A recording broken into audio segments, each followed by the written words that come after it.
Welcome to the third class on successful parenting within godly marriage. This is going to be talking more about the nuts and bolts of parenting, and I'm going to be using a lot of the love and logic principles. The main book that I have used comes from Jim Fay, which is Love and Logic Magic for Early Childhood. He is a huge proponent and actually the founder of Love and Logic. But I really will speak a lot in terms of a book called Loving Our Kids on Purpose. It's more Making a Heart Connection with Your Children by Danny Silk. And this is a lot of the Love and Logic material as well, but with a Christian perspective. So, let's go back. Rule number 1 for parents with love and logic principles: act without frustration or anger, stop using threats and repeated warnings, set a limit once, make statements you can enforce, give kids a healthy sense of control.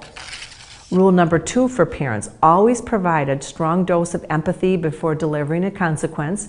Replace punishment with logical consequences. When possible, show your child how to solve his or her own problem. You know, you don't have to be a perfect parent to raise a great kid. 3 different responsibilities that must be embraced as a parent in order to establish a punishment-free, love-filled, respectful environment in your homes is going to be discussed now, and then I'm going to add a 4th very helpful foundation. The first responsibility as a parent is to take care of and manage you. Manage you as the parent. In order to take care of you, we need to learn how to set up healthy boundaries with our children. We need to put a fence around our yard, complete with a gate. In order to take care of good of ourselves, we need to learn how to set up this gate. I'm going to give an example. It's about gardening because boundaries communicate value for what is a limit of those boundaries. Let's say that there was a family and they had just moved into a new community or a new neighborhood, and there were a number of yards that showed gardens were going to be given and were able to be grown in their yard. But there was also a couple of yards that had like a fence around, and it made it kind of like an eyesore. But then there were other yards that looked like the gardens were just free-flowing. You know, when spring would come and the family that moved in, they started to look around and see the gardens and realize that the fence that was around kept the deer out. And all of a sudden there was wonderful green growth and lots of vegetables and lots of flowers. But the gardens that did not have the fence around, all of a sudden there was a lot of the vegetation was ate, and it was no longer even growing. Now the fence created the boundary, but it actually encouraged some wonderful growth. Give you another example. If you have several junk cars out in a field, it's called an eyesore. If you put a fence around those cars, then you have a wrecking yard. And if you put a building around those cars, you have a garage. With each increase of limits, you increase the value of what is inside. When you raise the level of what you require before you will allow access, you increase the value of what you have.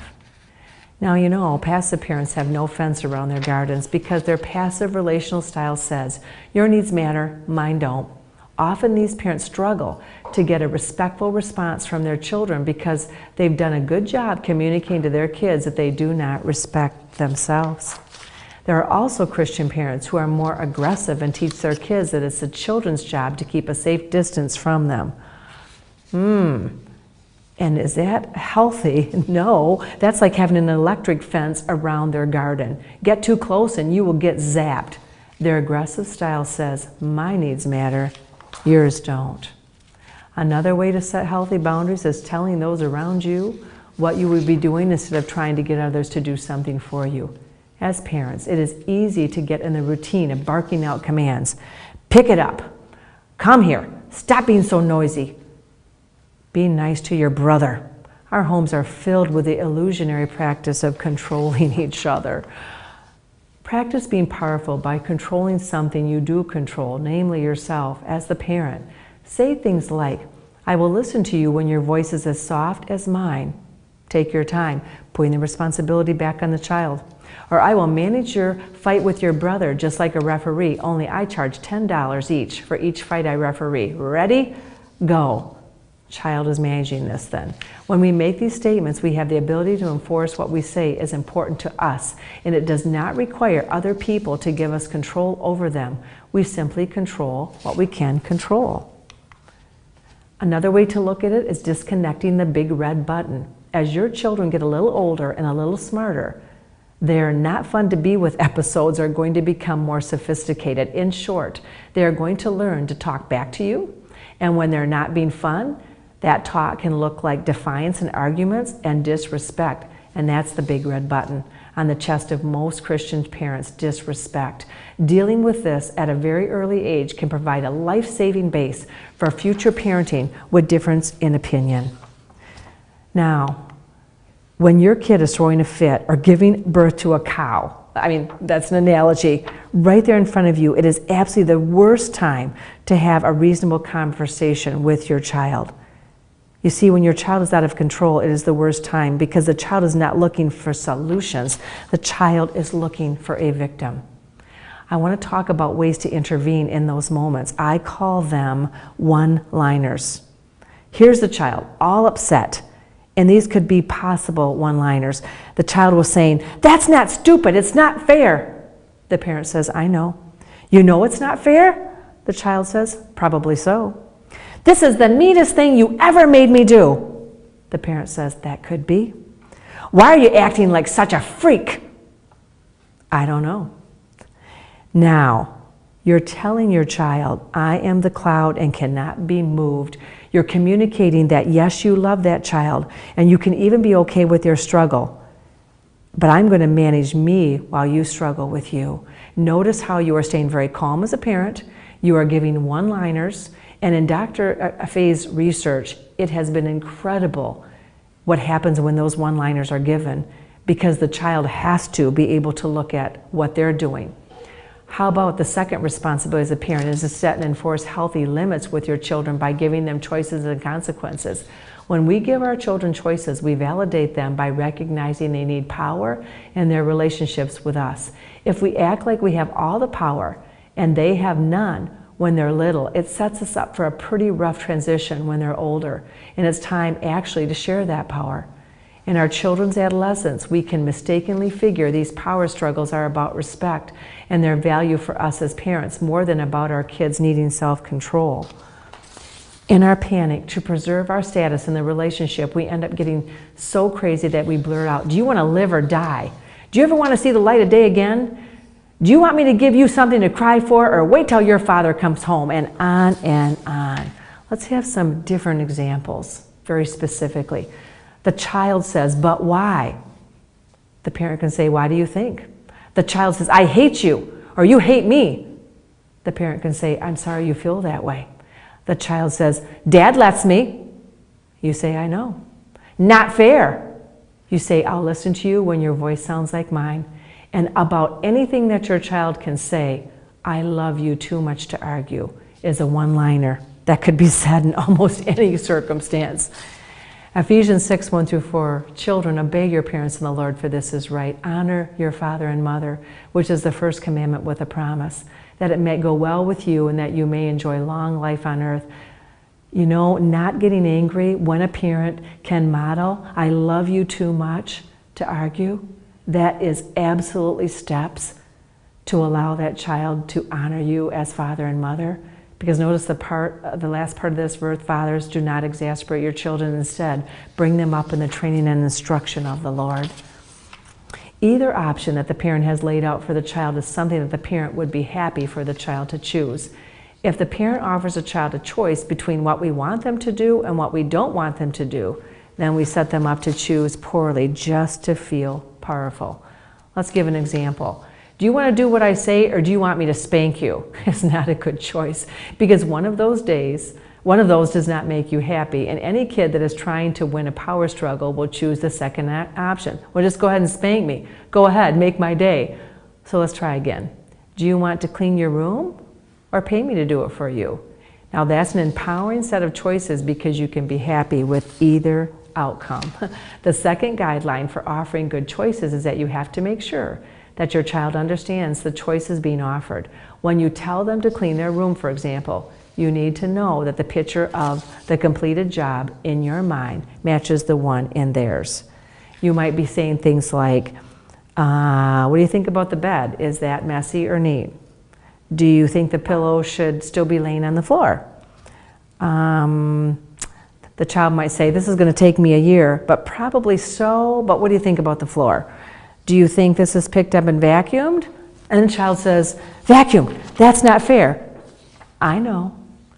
You know it's not fair, the child says? Well, probably so. And how about the garbage can, full or empty? You want to empty, the child says? And how about the clothes bag, full of dirty clothes or full of clean clothes? Well, what do you want me to do with the clean clothes? Put them away? Probably so. Any questions?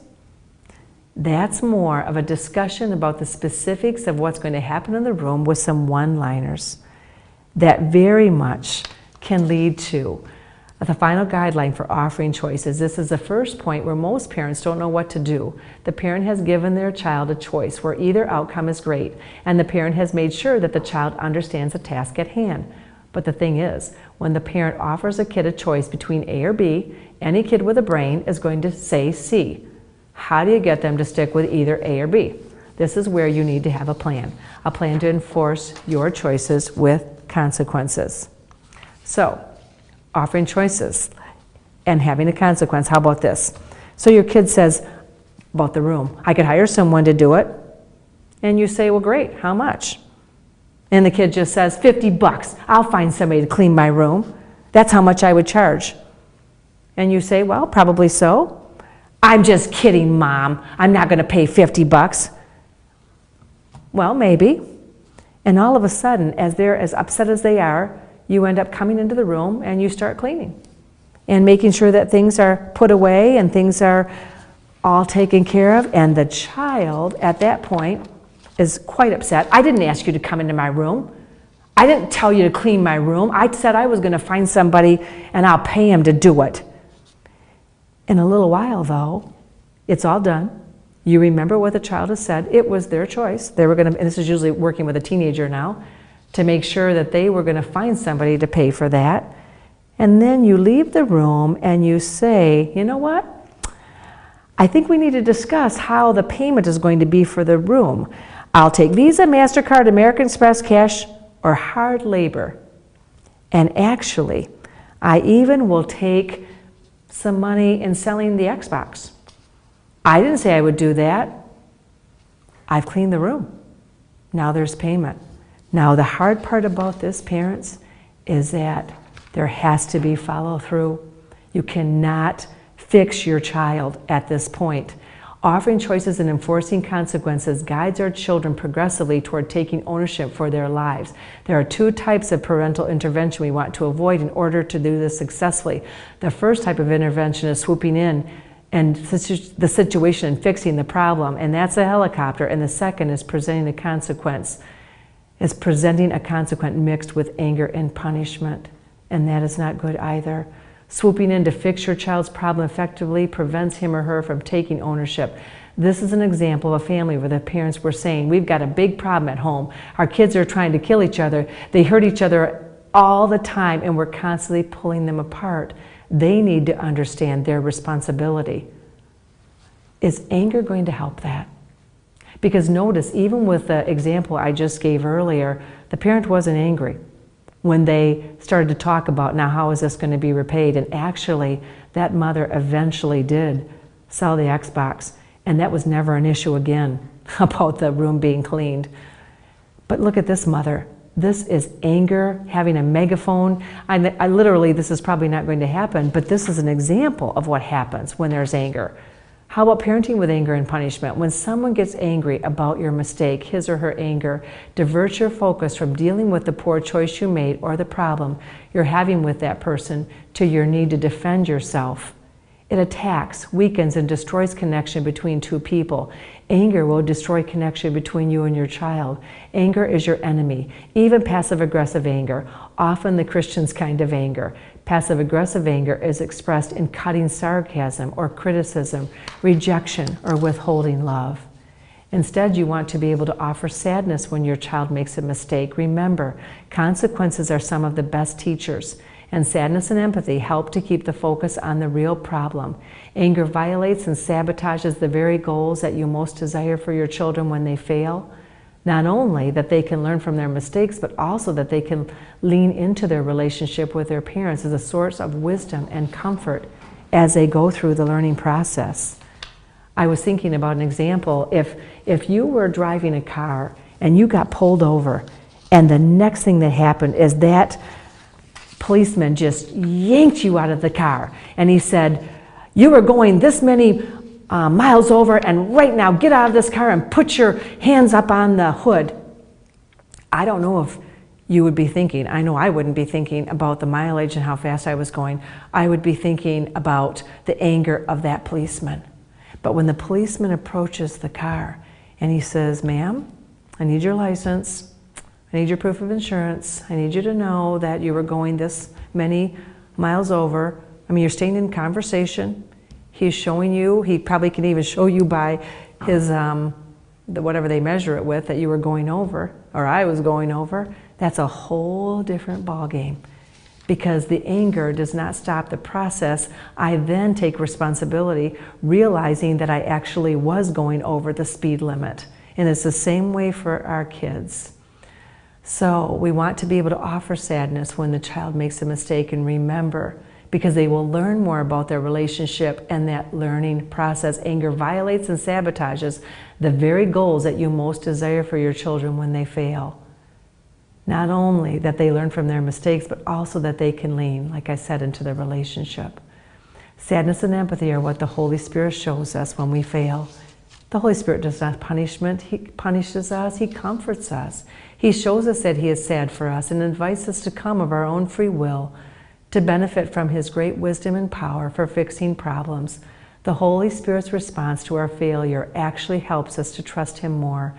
And when we respond to our children like the Holy Spirit responds to us, our children will trust us more, because they learn that they can fail in front of us.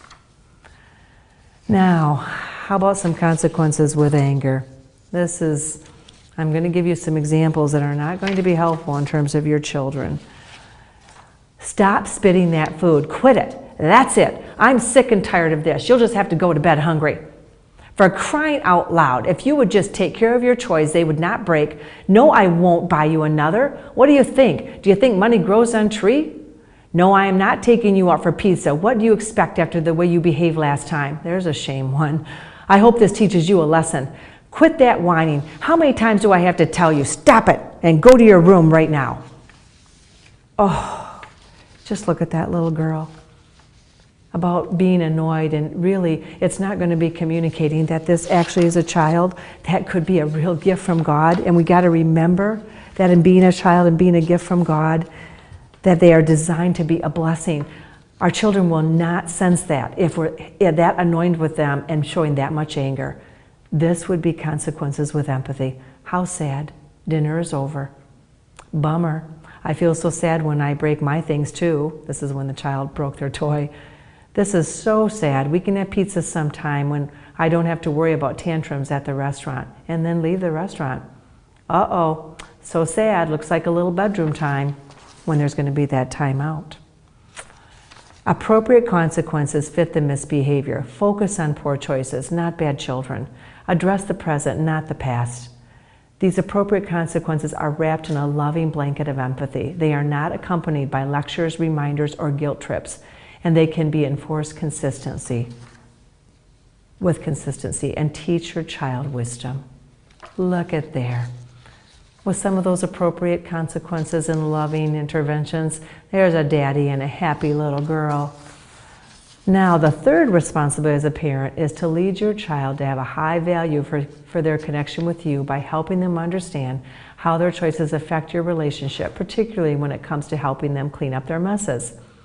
It was freedom that Christ set us free, and it was for that freedom. For you were called to freedom, brethren. Only do not turn your freedom into an opportunity for the flesh, but through love, serve one another. Now, if you're going to train children to handle freedom, let's look at this as the priority of relationship, then we need to do our best to help our kids make a strong connection between these two messages. I love you very much, and what are you going to do? When we tie choices, questions, and limits to the messages of love, our kids learn that those are essential aspects of learning to manage their end of a relationship for which we have a very high value. They learn that managing their freedom is what cultivates and protects a respectful, loving connection with us. Our desire as parents should be that their value for that connection becomes the thing that directs them in the choices they make. Ultimately, the way that God intends for them to be governed is by their value for their connection with God. Making room for people to choose is what builds a culture of honor. If a parent establishes a way of relating with their child in which they don't have a choice, then the child will learn that the only needs that matter are their parents. This leads them to develop a self-concept where they either fight back to get their needs met, and that's the rebels, or they believe their needs don't matter. And that's a child with very poor self-concept. Learning to distinguish assertiveness from disrespect is one important part of cultivating a healthy environment of honor. As you sow respect into your encounters with your children, by making room for them to assert themselves, you will reap respect. I remember a teenage girl that I was working with, and she was living with her biological father and stepmother. And she had had a job and earned money and ended up buying some very nice gifts for her boyfriend. There was some nice cologne, there was a nice watch, and her father and stepmother, they told her that she had no business spending that kind of money on her boyfriend, and they actually confiscated the presents. And the father didn't think that she knew his daughter, but he started to wear the watch himself. The daughter tried to assert herself and talk to them about this was her money, and actually she was doing some of the other aspects of money too. She was saving some, she was tithing some, but this was money that she had saved that was her portion, but they wouldn't even have any time to listen to her, and they did not allow that to be an expression. That became a huge issue with multiple discussions for respect, because that was one time that happened, but there were other instances too, and it became a counseling issue. Now, the fourth foundational principle for every child to feel love, we must learn to speak their unique love language. Now, this is something that I've kind of added because every child has a special way of perceiving love. There are basically 5 ways for children, and I wanted to incorporate this in the parenting talk because being able to reach to your child in the way and the specific identification of love language will definitely bring an amazing connection that could take place between your child and you as the parent. Because indeed, all people speak and understand emotional love. And these 5 love languages are physical touch, words of affirmation, quality time, gifts, and acts of service. Here's a little pumpkin, and you know what? His physical touch is his love language. And look at that happy mommy and that happy little boy. Physical touch is the easiest love language to use unconditionally because parents need no special occasion or excuse for making physical contact. They have almost constant opportunity to transfer love to the heart of a child with touch. The language of touch is not confined to hugging and kissing, but includes any kind of physical contact. Even when they are busy, parents can often gently touch a child on the back, arm, or shoulder. I remember my mother used to always have a little bit of a routine when I would be going to bed at night. She would just do a light tickle on my arm, and now I have made that be part of a tradition with my children and grandchildren, and it's just a comfort touch, and it helps them to go to sleep. How about when you think about your child coming and wanting to have you kiss their boo-boo? Now that's a physical touch. Those would be examples of very much proactive and healthy ways of physical touch. I saw an example of a very sad way for physical touch. This past summer, my family and I were attending a parade, and across the street I was watching. It looked like a group. There were some children and some adults. It probably was a family, and they were walking briskly to get to their, I think it was probably where their seats were going to be for the parade. The youngest child in that group ended up falling, and I could tell. He scraped his knee, and it was difficult for him, and he started to cry. all of a sudden, the male figure in the group, I'm going to assume it was his father, took a hold of his hair and yanked him back up on his feet, and now he was crying even harder. And all of a sudden, then the father just then walked away and kept on walking. His older brother, I'm going to assume it was an older brother, walked up next to him and took his hand and started to lead him with the rest of the family. I watched that little boy start to then wipe away his tears because his brother had taken his hand and now was helping him. Now the father was not doing physical touch in a way that was healthy at all, but his brother did. That was amazing to watch. I had all I could do too, but they were walking so fast, and then all of a sudden there was a bunch of people around, because that's the type of situation at times I've even spoken into. Is what's hard about those type of situations is because as a bystander, my biggest concern is that the child will be punished, because I've heard of that in my counseling, that an innocent bystander might say something to a parent with the way their words are being spoken to their child, or if they've been using some physical discipline in front of the public. But what's going to happen to that child when they go into the private? I just start to pray, Jesus, you know that this is one of your beloved children. Please protect them. How about words of affirmation? This is another love language. And communicating love, words are very powerful.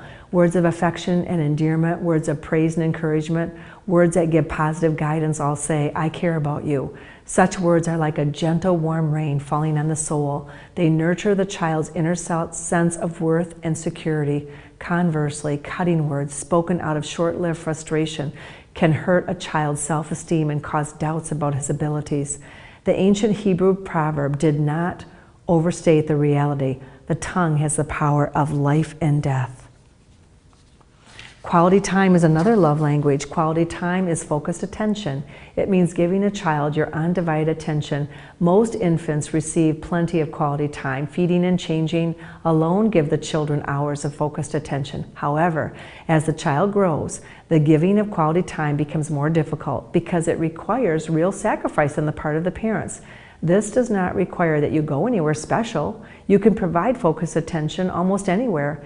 And your most nurturing quality times will often be at home, where you are alone with your child. Often when I'm doing family counseling, but family counseling, when there is health and healing, is great for marriages too.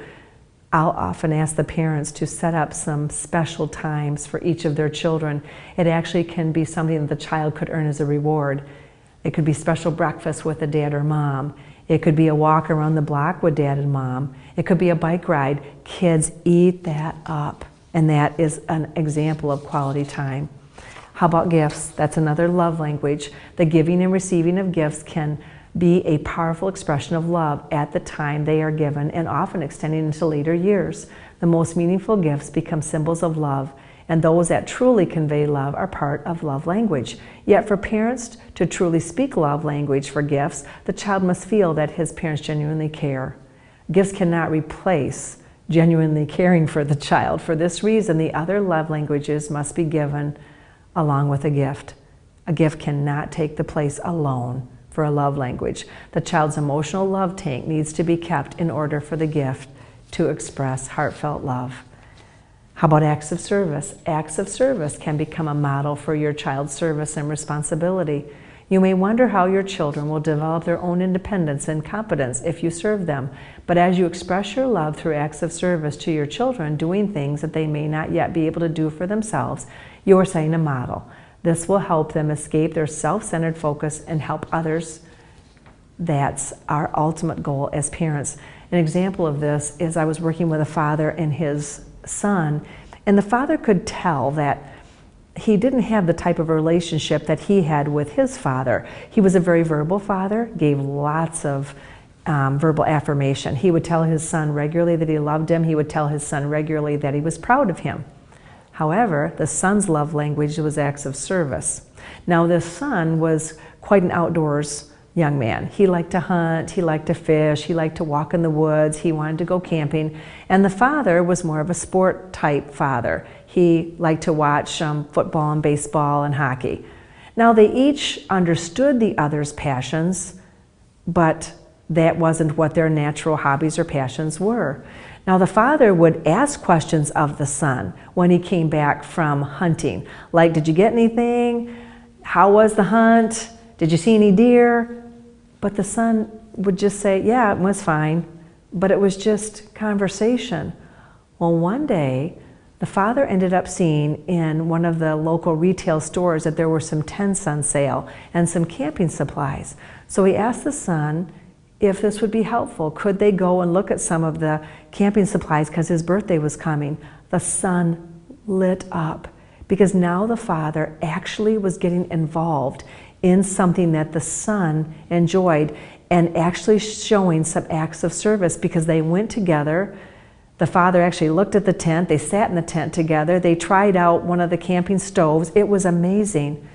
And in our session, the son said for the first time in a long time, he actually felt like his father loved him. And the father was completely baffled because he had been saying he loved the son regularly, but it wasn't the son's love language. It was acts of service.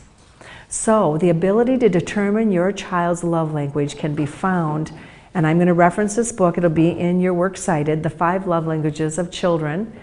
And please know that there is going to be some Word documents that you will now find, and you can access them to have even more information about the actual love language for your child. So enjoy, as this is how I wanted to tidy up and kind of tuck in the class on being a wonderful parent and raising wonderful children. And as God will continue to lead each one of you, I pray that your sense of family would grow and feel God's presence, and your marriage would also grow and feel God's presence as the husband and wife that you are and as the parents that you are to your children.